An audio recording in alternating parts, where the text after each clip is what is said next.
Hi, everyone. Welcome to another edition of God Bless Nigeria. This is the third edition. I'm happy to be here. This is great. We have some amazing people here today to speak to you about an amazing topic, which is changing the narrative in Nigeria. I'm your host, OJ, again. It's great to be back. Love to share this time with you. And I have three amazing people. I'm just going to introduce them very quickly. First, I'm going to start with the lady in our midst.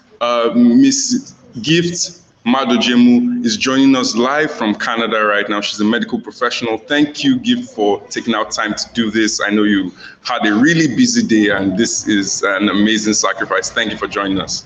Thank you. All right, and just next to her on your screen, you can see a great man of God. I know him because I know his wife. I don't even want to go into that long explanation of how I've known him. He is the pastor of Christ Island Church in Benin City. Joining us live, Pastor Emmanuel Ereku. Welcome, sir.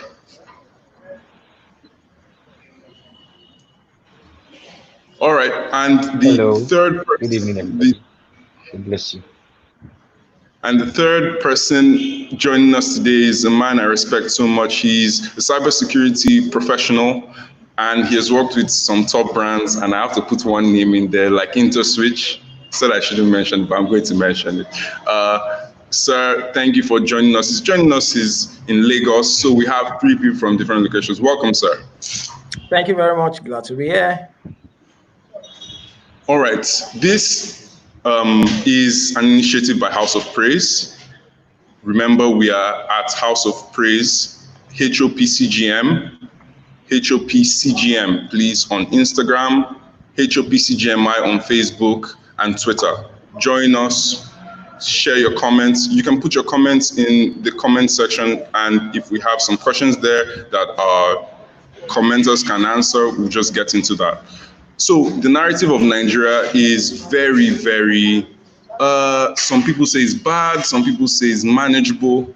However, we have great people. People are doing great things in this country, you know, and people are doing things abroad, as you can see.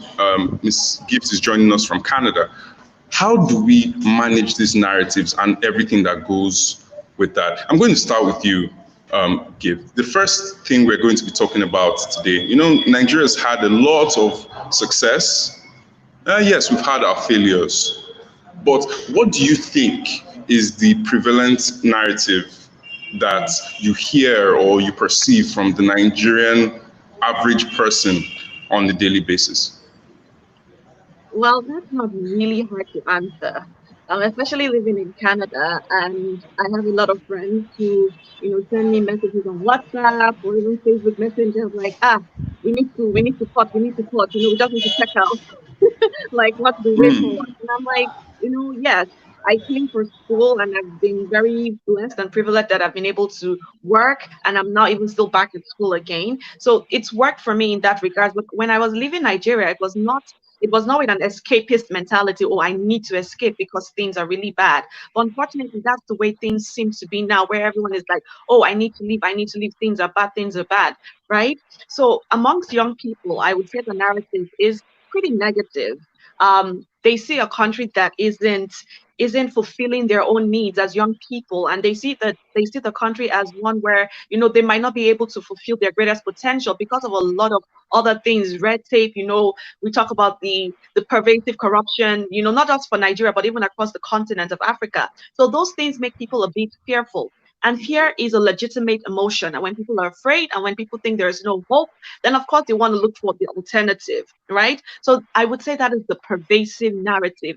And even here, you see some people on blogs, even as simple as dating sites, and they'll say things like Nigerian scammers, or I'm able to spot out Nigerian scammers, and I'm like, this is really terrible, because like you rightly said, Nigerians in diaspora and in the country are doing so many wonderful things. But in social media platforms, when you see people like, oh, I'm Nigerian Canadian, some people have like, but there are those who are like, oh, Nigerian, yes, you people are very hardworking, you people are always ambitious. I'm not even surprised that you're back in school doing what you're doing because you're Nigerian, right? So we have that mixed narrative, but I would say the pervasive one is more negative, unfortunately. That's interesting to point out. I'll move on quickly to Pastor Ereku. This narrative, right? We keep saying that Nigeria has bad narrative amongst Nigerians. Who do you think is supposed to help us build that narrative? Is it something we're supposed to leave to mass media, social media? Is it something that we're supposed to build ourselves, or is it something we're supposed to wait for companies to do for us? How do you think this narrative is built or can be built?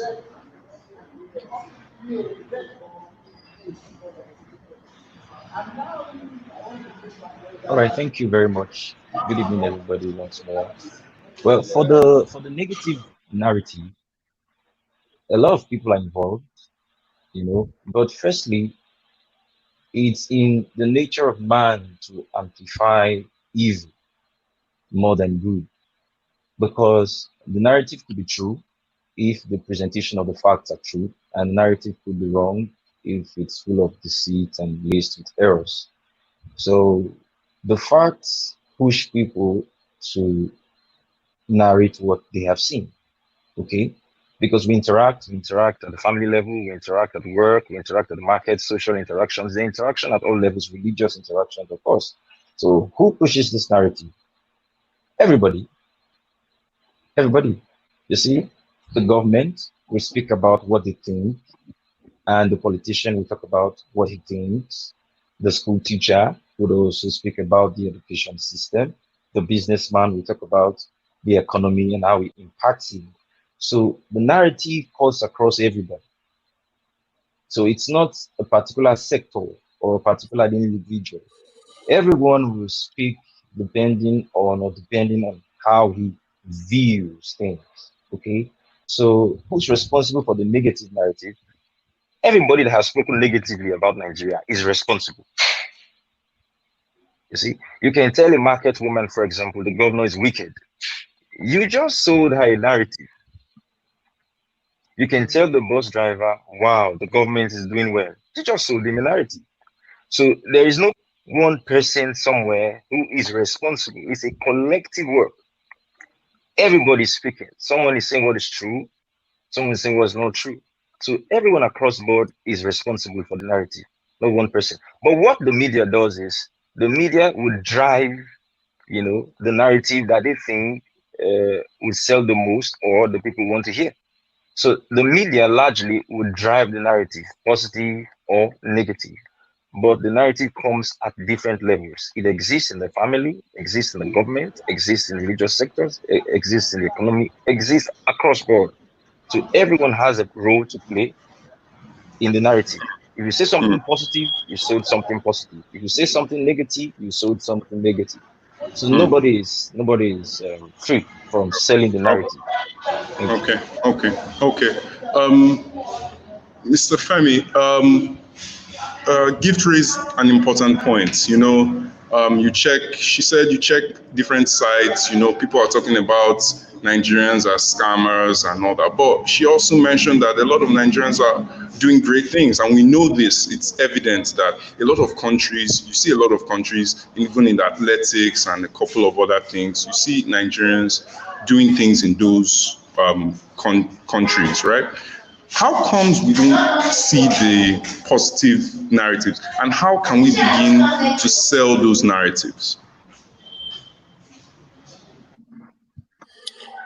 Well, that's a very heavy one. How come we don't see the positive narrative? Like Pastor said, it depends on who you are getting that narrative from, and it depends on the people that are primarily in your place of influence. Let me put it in that in that way.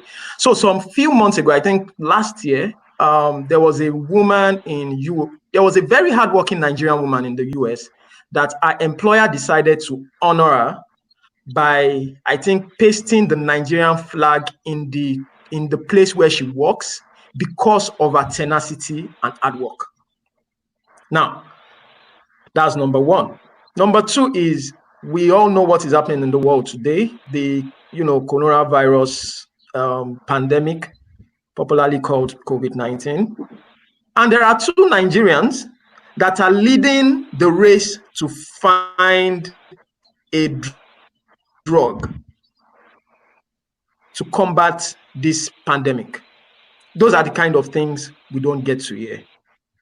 So, bringing everything home to your question, yes, there are so many negative, there are so many ways in which Nigeria and Nigerians are projected out around the world. But we should know that whoever you are getting your stories from has an agenda they are trying to push. So if it is if it is the media that you are listening to, there is a popular saying that says that bad news spreads faster than good news. So the media houses will look which one suits their narrative so that they can sell their papers or they can sell their news, right? If you look at Nigeria, I work in the tech environment. From some of the companies I've worked with to some of the upcoming companies, even in this pandemic, you would see Nigerians raising a whole lot of money from abroad in seed funding and all. If we decide that that is the narrative we want to sell to the world, that is the narrative the world is going to see us with. If we decide that the narrative we want to sell to the world is a narrative of Nigerians as scammers, and I'm not doubting that we are scammers. I'm not doubting that. I'm just saying that it is high time we as Nigerians start seeing the cup half full instead of seeing the cup half empty. Thank you. That was really that last point. We'll get back to that. That's seeing the cup half full instead of seeing the cup half empty. Pastor Reku, there's one topic that I think that a lot of people, had conversations with people, and they tell me that we have a lot of heroes in Nigeria. We have, for example, footballers who played for us, Rashidi Yekini, Samuel Okwaraji, who of blessed memory, who died serving this country. We have a lot of soldiers who we don't hear about. We have a lot of heroes, right? However, let me just add that most countries build a lot of loyalty around their heroes. How can Nigeria start to fashion loyalty from people around heroes in every sector, whether it's the religious, sporting, or whatever sector? How can we begin to do that with our heroes?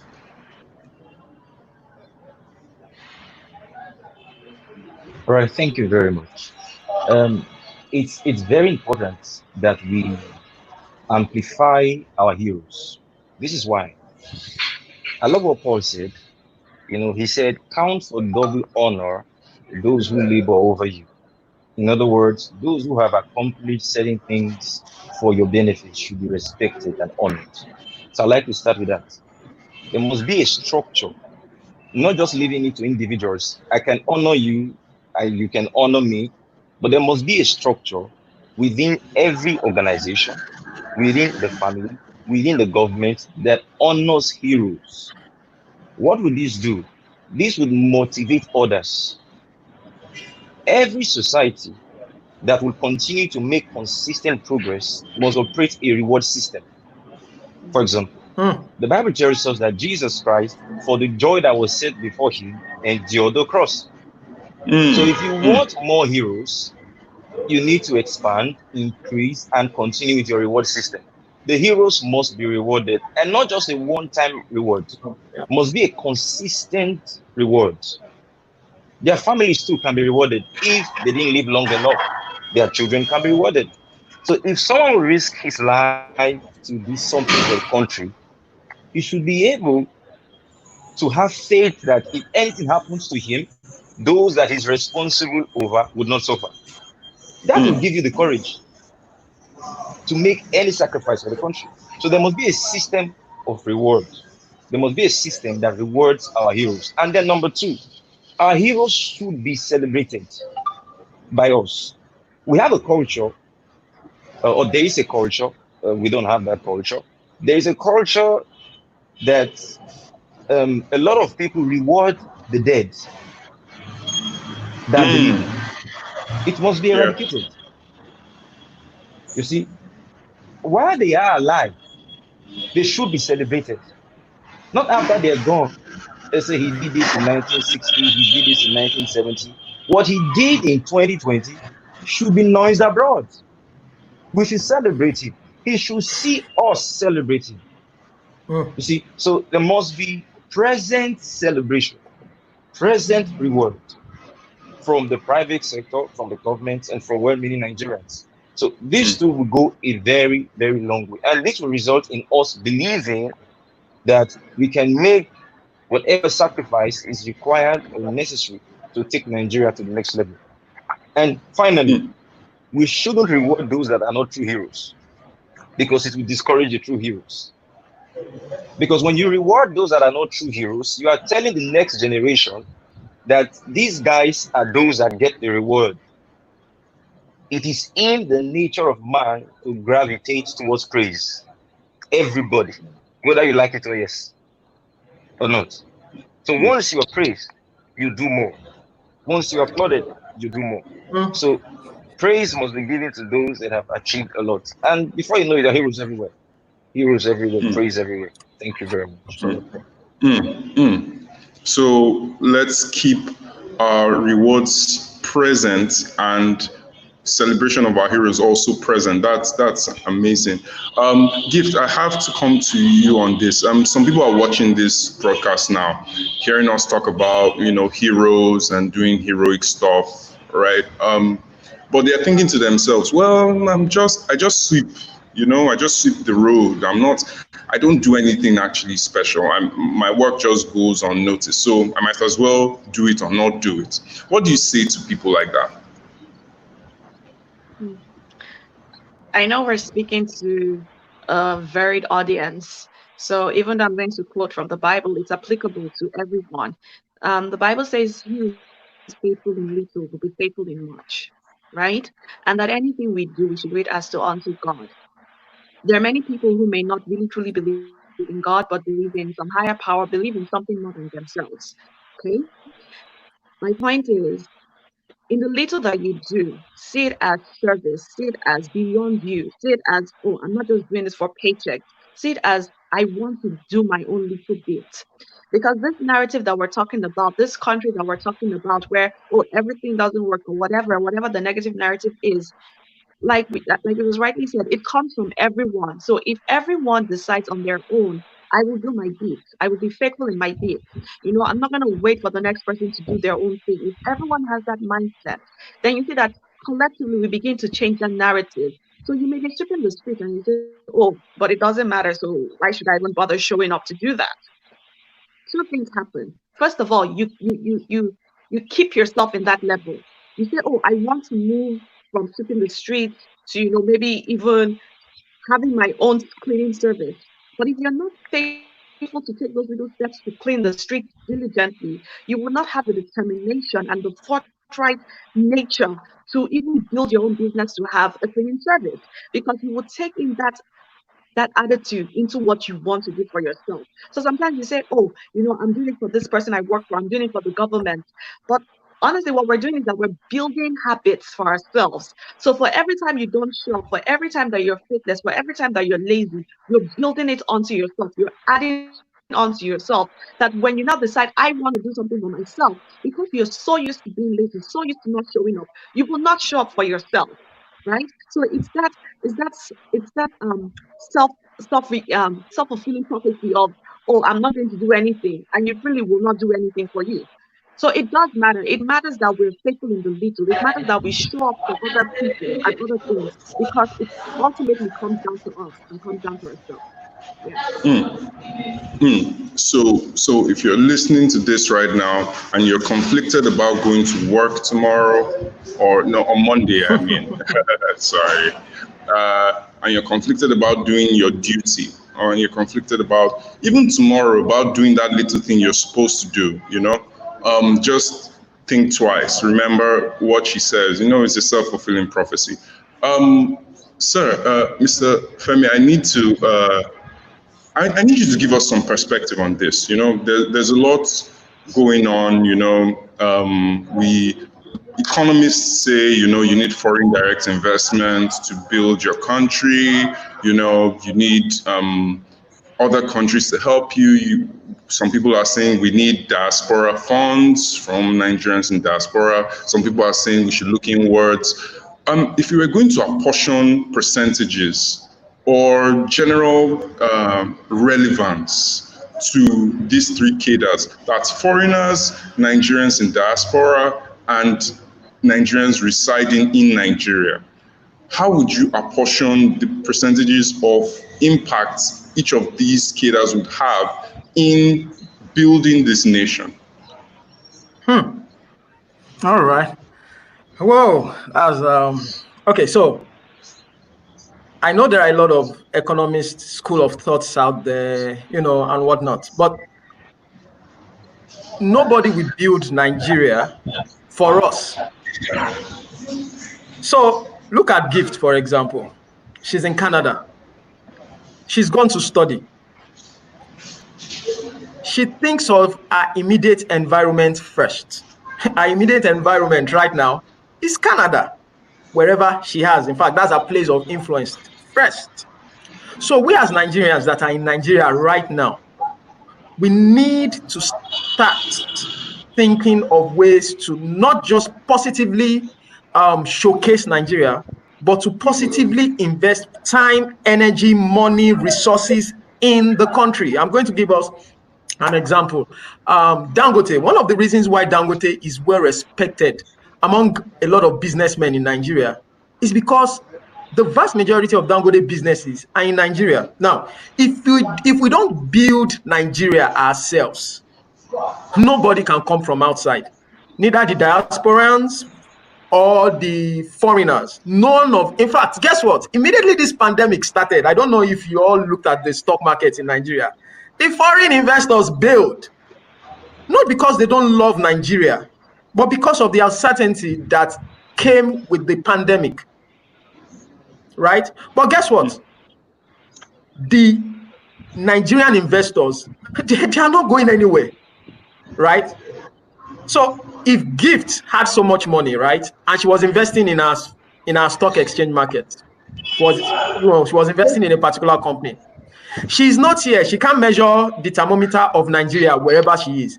So the propensity of her moving, even if she's a Nigerian, though she dies in the diaspora, the propensity of her moving her funds away is very high.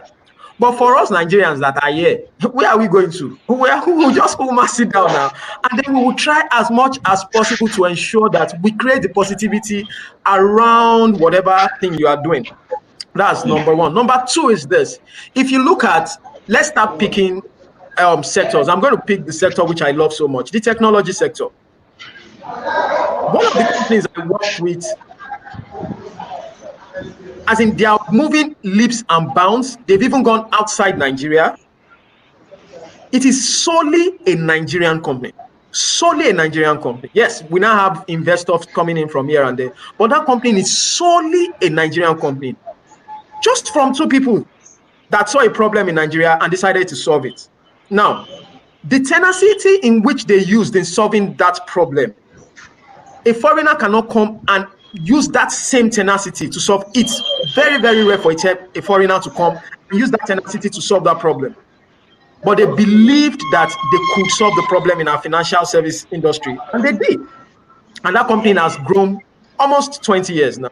The same thing in the agricultural landscape. Let's look at all our granite pyramid, our rubber, our iron ore, Ajaokuta, all these things. We as Nigerians that are staying in Nigeria have to be determined to say we must build this infrastructure ourselves and make it attractive for people from the outside to come. Now, so this is how I'm going to rate it. The Nigerians staying in Nigeria, the Nigerians in diaspora, and then lastly, the foreigners that want to invest in Nigeria. Thank you. Okay, amazing.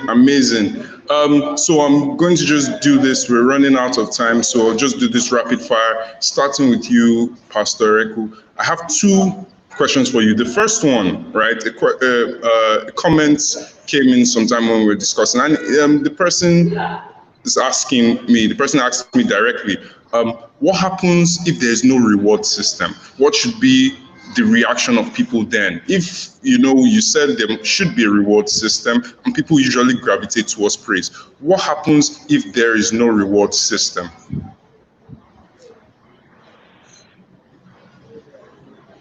Well, thank you very much. If there's no system for reward, doesn't change anything.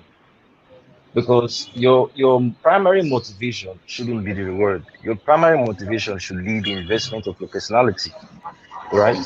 You are who you are.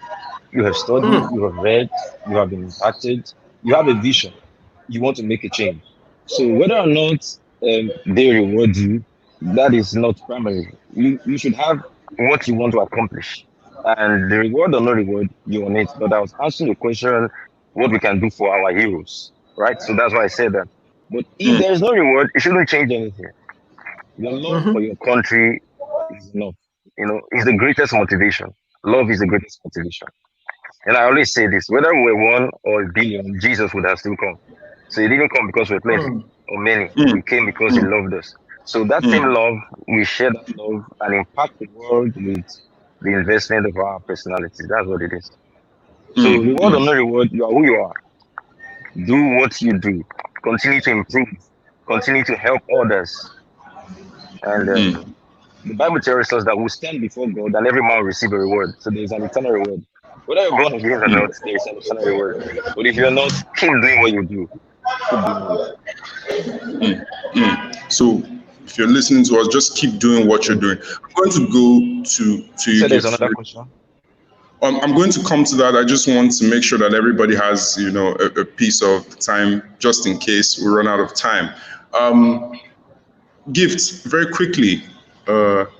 When you're in school or doing whatever you do on a daily basis, do you constantly feel the pressure of being Nigerian and having to prove yourself worthy in your location currently? Oh, for sure. Because honestly, it's not even, and I know everyone has seen what's going on in the media about Black Lives Matter and all the things going on in the States. Wherever we go to, fact is, I am Nigerian first. I am a Nigerian Canadian. So I need to always show myself worthy. I need to always show myself that I should be here. I need to show that I can study just as good as the other person who is, in quote, truly Canadian because they were born there. I need to put in the extra work so that opportunities are opened up to me in the same way that it will open up for the person who truly is a native of their country, right? So, and that's why we need to build our country so that we can always feel like we belong, we own this place because we're natives of this place. Because wherever we go to, we would always be Nigerian something, because that is our heritage. So yes, that pressure is constantly there because I want to make Nigeria proud. Like I want to make the country proud. I want to make myself proud. And also because the people around me who are non-Nigerians, they look at me and they expect me to do so much more, to achieve more. So yeah, that pressure is always there. That's interesting, and way to go for keeping up, in spite of all that. Mr. Femi, so you spoke a lot about, your arrangements and, the economics around that. What would you tell Nigerians who have the spotlight on them now? In light of what Gift has just said, spotlight is on her, she's international, and, people are looking at Nigeria through her lenses. What would you say to people who have the spotlight right now? Okay. Wow. Thank you. So what I'm going to say to the people who have spotlight, to the people like Gift who have spotlight. In fact, the spotlight is really on her right now. Not only is she a Nigerian, she's also in the medical profession. So it's like two spotlights are shining on her right now, But let's concentrate on the Nigerian part of it. For those of us that are Nigerians that are outside, always let's ensure that the positivity of Nigeria is what we exude to anyone that comes to us in our saying, in our doing, right? That's number one. Number two, I'm always going to use Gift as an example. If you're a Nigerian and you are studying, study so hard that you outshine everybody in your place of study. That's number one. If you are working, work so hard that when they say, when another Nigerian comes, they say, men, Nigerians are the most hardworking people we know. And you see, it is not about because they are there. It's because that is what has been taught to us here. An average Nigerian wakes up and moves out to look forward to it.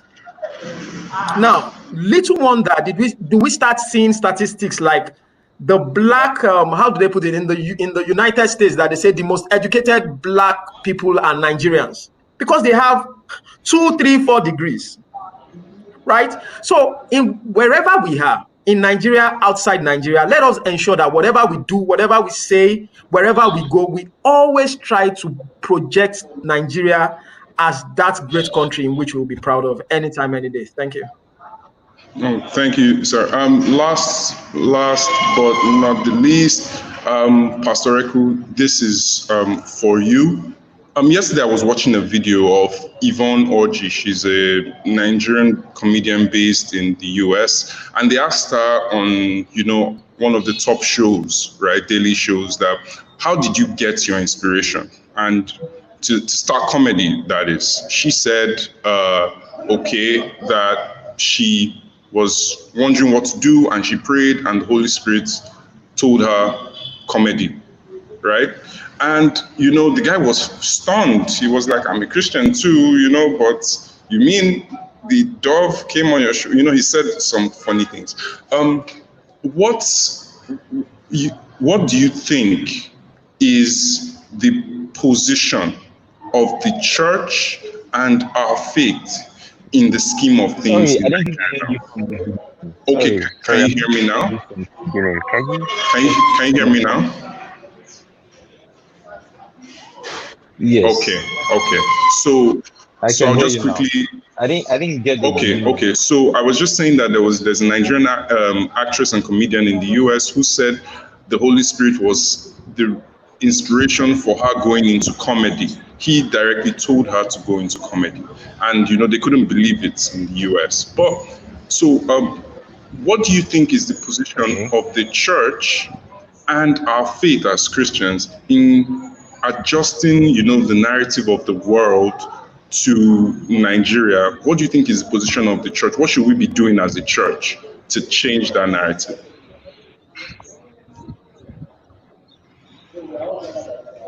The network is fluctuating, but let me ask you this: what you're asking. I heard somebody prayed and God said he or she should go into comedy. Is that what you said? Yes. Is that what you're asking? And you're trying to ask what is the position of the church for comedy, or no. It's really fluctuating. Okay, so I said the position of or what are you asking? The position of the church in changing the narrative. What's the position of the church in changing this narrative worldwide? Because people couldn't believe that the Holy Spirit could tell her to do comedy. It didn't make any sense to people abroad. Oh, okay. Let me be sure your question. You're asking, can the Holy Spirit ask someone to go into comedy since they don't believe it? If the Holy Spirit can say that, is that the question? No. Okay. Let me just one last time. Let's just do what I would just focus on is it's really frustrating. Yes. What is the position of the church? What should the position of the church be in changing the narrative in Nigeria now? Okay. Well, the church, firstly, would have to change the facts, because a narrative is a presentation of facts. It could be false, it could be true, or it could be wrong. In other words, it's misunderstood. So the first thing the church must do is to change the facts. And there's one major fact the church has to change. And that's the fact that Nigerians that we teach and preach to must be given the Nigerian vision. What do I mean by the Nigerian vision? Let me do it very fast. In the 1950s, when we began to agitate for independence, we had great leaders: Ahmadu Bello, Tafawa Balewa, Nnamdi Azikiwe, Obasanjo, just to mention a few. Now, these wonderful men wanted independence. When we got the independence, what we saw was independence within the independence. How do I mean? every Nigerian president dresses like his people. Fantastic, beautiful. But what we need as a country is to have a vision.